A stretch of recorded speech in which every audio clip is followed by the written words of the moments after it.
Hey, it's July 5th, and we find ourselves in 2 Kings, chapters 12 and 13, as well as 2 Chronicles, chapter 24. Now imagine you're running a 100-meter sprint against someone else, just you and them. The race starts. Your opponent runs just 30 meters before they realize they will never catch you, and they give up and just walk off the track.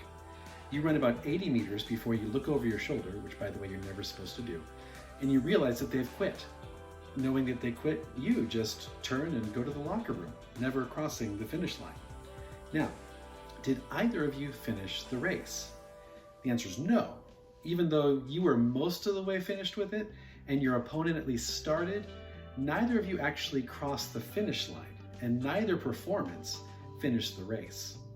The Bible compares living the Christian life to a race that you are to finish, fast or slow.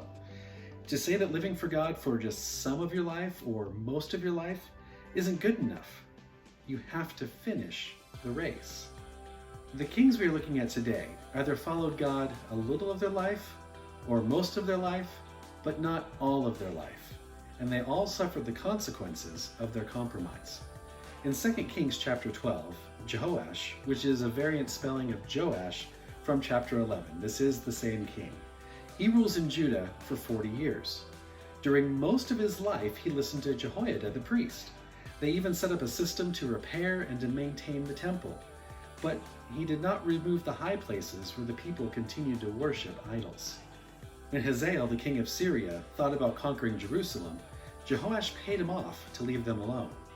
However, we find out in 2 Chronicles chapter 24 that once Jehoiada died, Joash listens to the princes of Judah, and he turns the nation away from God back toward idols. When Zechariah, the son of Jehoiada the priest, speaks out against the idolatry, Jehoash has Zechariah executed.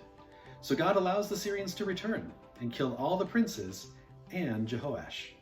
Meanwhile, back in 2 Kings chapter 13 in Israel, Jehoahaz becomes king of Israel for 17 years.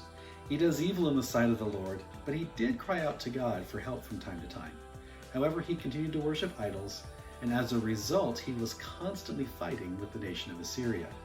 Jehoahaz's son, also named Jehoash, assumes the throne for 16 years.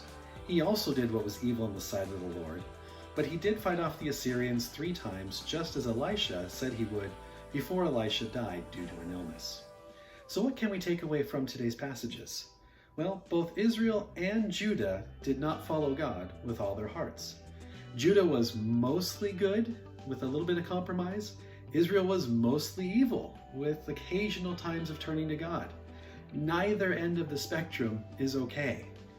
God desires our whole heart, and anything less than 100% is sin. My prayer for us today is that we would ask God to examine our hearts and reveal any areas in our lives that we are not putting Him first in, and that He would give us wisdom to worship Him in all areas, with all that we say, think, and do. If you haven't done so already, please download our Through the Bible reading plan at asperiacommunitychurch.org/throughthebible. Thanks for watching, and I hope to see you again soon.